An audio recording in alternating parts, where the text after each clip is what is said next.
All right, so this is the second time I'm doing this video. The first time my microphone failed me. I'm hoping it will behave this time.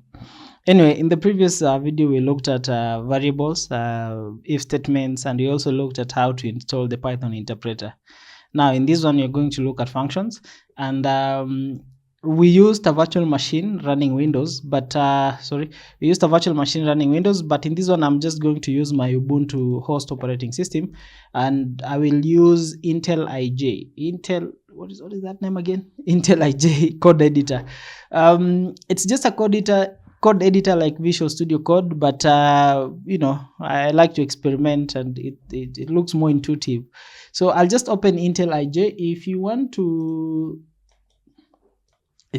play around Intel IJ, you could just go to their website, and they have a detailed guide on how to install Intel IJ on both Windows and Linux operating systems. So I'm going to create a new project, call it Savvy.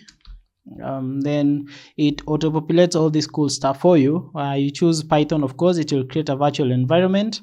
Don't worry about that. We will look at it in a future video. And I'll just create new project, and that's what we have. I'm hoping it's visible. So inside, I'm going to create a new file. I'm going to create a Python file. I'm going to call it savvy.py,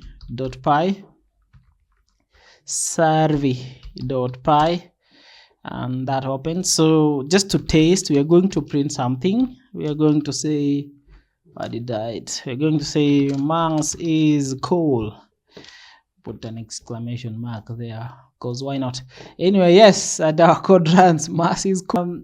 So remember, we said that the whole business of software engineering is we store data, we manipulate data, and we present data.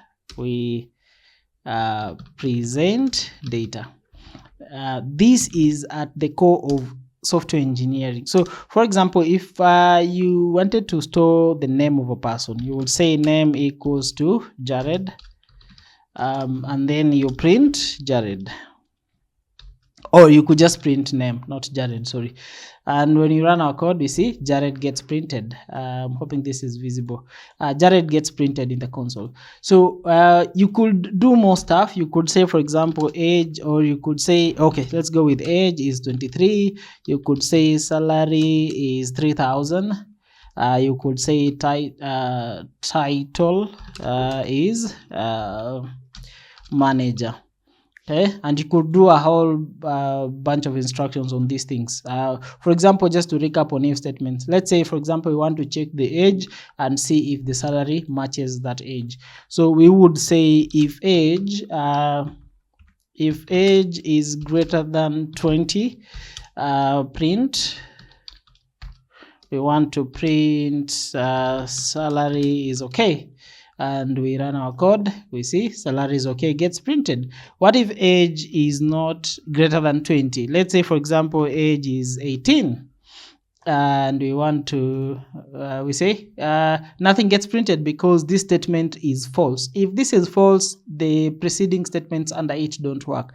But if you remember from our if else class, we say that you always want your program to give you an output. So how you do that? When you use an if statement, you use an else clause here, and you say print salary is not okay, and we run our code. We see salary is not okay gets printed. So that is how this flows. If this is true, the preceding lines will be executed. If it's not true, it will move to the next line, and then these instructions will be executed. Now, Python uses indentation to group several related commands together, and that is what you see here. We could add another command inside here. We could say if age is greater than 20, and let's just take that back to 23. If age is greater than 20, we can take the salary, and we multiply it by 2. So let's say salary times 2, and then we print salary is okay. Salary is excuse me, we can say salary is salary. Salary is salary. What am I typing? Okay, so let's run our code again. We see salary is 6,000. So that is how code flows. So is this true? Yes, this is true. The commands inside if statement will be executed. By the commands inside, we mean the commands that are indented. That's a simpler way to put it, like that. But again, you see, you cannot just write commands line by line like this. You need a way to group instructions further, and that is the work of functions. So you could think of functions as ways to group your commands together. I'm wondering which screen is recording. I'm hoping it's the built-in screen. Anyway, yes, so we could come here and say we want to put all these commands inside a function instead of having them outside here. So there are 3 steps involved when you're working with functions. Step 1 is you define a function. Step 2 is you add instructions. Instructions, what am I typing? Instructions. This thing does not have autocorrect. You add instructions and then you call the function. None of these steps have to be skipped. Okay, so for example, if you just define a function, and this is how you define a function in Python, you say define calc and then those parentheses and then that. Let's comment out this part first for now so that the interpreter does not interpret it, and we run our code. You see we are getting a syntax error, unexpected end of file while passing. So we have not given the function instructions. We've not called the function. But what if we come here and we say pass? Okay, and then we run our code again. You see nothing gets printed because our function does not do anything. We've not given it instructions. So if you want to define a function and then come back to it and put instructions inside, you put the pass directive so that you don't get the error that we got there. Then what is the next thing? The next thing you should do is you call the function. And how do you call a function? You just use the function name and use those brackets. And let's run our code. You see still nothing gets printed because our function does not really do anything. It's just a function. It's just there. We've defined it, we've called it, but we've passed on giving it instructions. So assuming you wanted to give it instructions, you wanted to print yay, function works. Okay, let's run our code. You see, yay, function works. That's not how you write yay. Okay, yes. Yes, so now our function just does this. But what if we removed calling the function and we run it? You see, nothing gets printed in as much as we've asked it to print this string, this sentence. So it's because we've not called the function. So you define a function, you define it here, you add instructions, If you don't have instructions, you just type the word pass and then you call the function. Calling the function, you use the function name calc and then those parentheses. Now an interesting thing is this one is a user defined name in Python. You can put anything here. You could say, for example, age estimator, but again here you have to come and use that same exact name to call the function age estimator. So you could use anything you want here. It's underlined. Why is it underlined? Let's run our code again. Yeah, function works. Okay, so let's just go back to calc so that it's simple enough for you to cram whatever. We call a function like that. So we want to put these instructions inside the function and not outside the function. So we will do that. We uncomment it. Now, just by looking at this, what do you think will happen if I run this code? Will it work? Will it not work? Okay, let's see. We get an error, indentation error. It's because these instructions, we want these instructions to belong to the function, but we've not indented it. So we do that. Okay, so that means these instructions will belong to this function. And again, we are getting an error here. Unresolved reference salary. Okay, that's okay. We'll get back to that. Now let's run our code right now and see what you get. You're getting unbound local error, local variable salary referenced before assignment. Now That is the other thing that you need to understand in Python. It's called scope.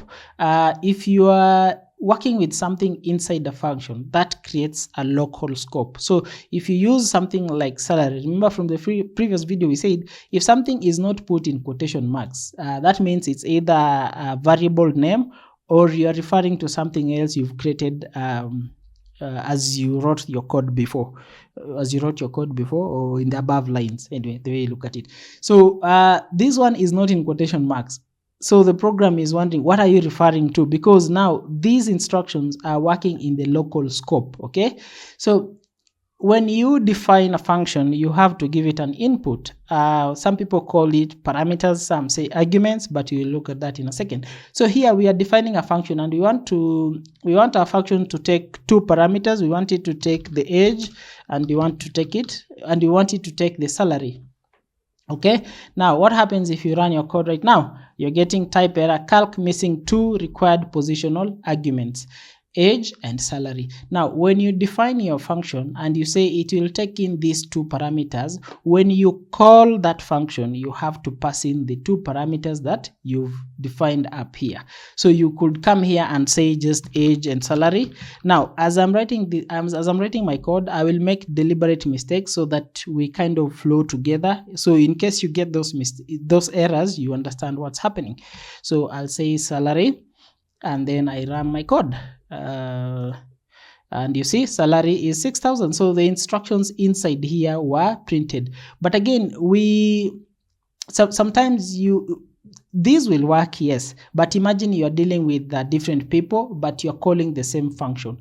Remember we said that function is used to group several instructions together. So this becomes kind of repetitive, and we are hard coding values, but we don't want to do this. We initially we don't know the name or the age or the salary. We want to pass in as we call the variable. So let's delete everything up here, and we remain with our function alone. Now if we do run our code, we get an error, name age is not defined. Again, this age we are putting it, we're not putting age inside quotation marks, but we've not defined up here what age is. So we are referring to something the code does not understand. So here, assuming we come and say 23, and then we come and say salary is 3,000. Yeah, IntelliJ does this kind of thing, which shows you exactly what's happening.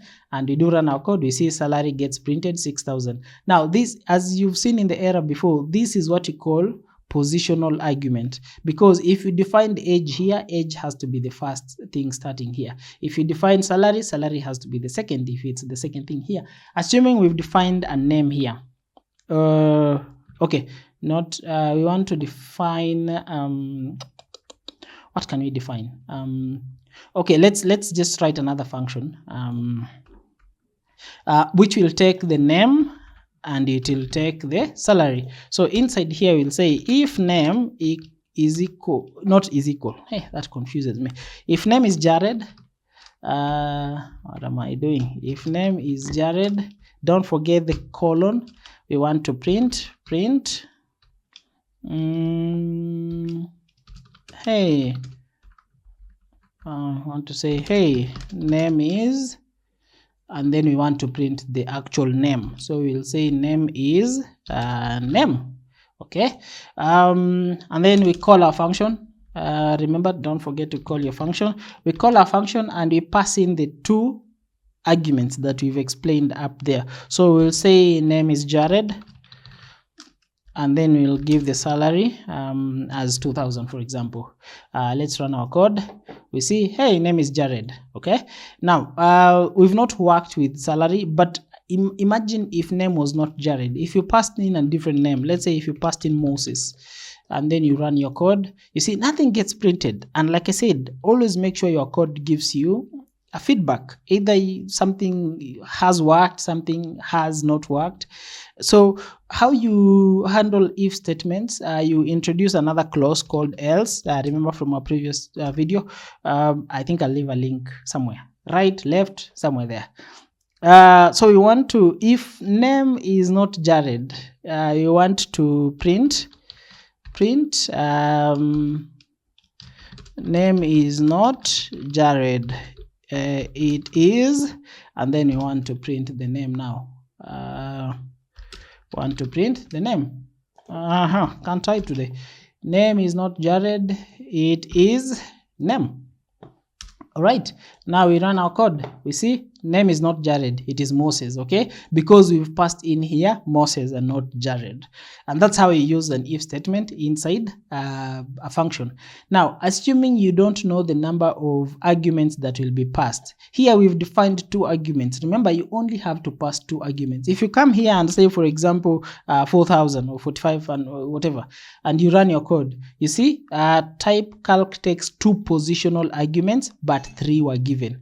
You are giving it 3 arguments here, but you've only defined 2 up here. That's why you're getting the error. And as you can see, even salary is grayed out because the interpreter does not know which one is salary between these 2. Anyway, I'm guessing that.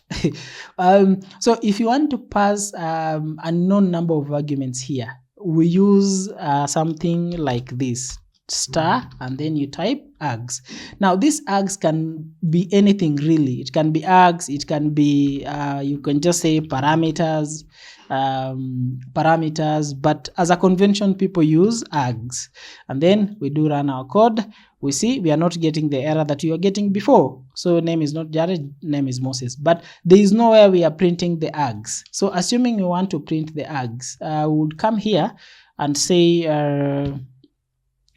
print. I want you to print the args. I think people use that just to synonymously refer to arguments.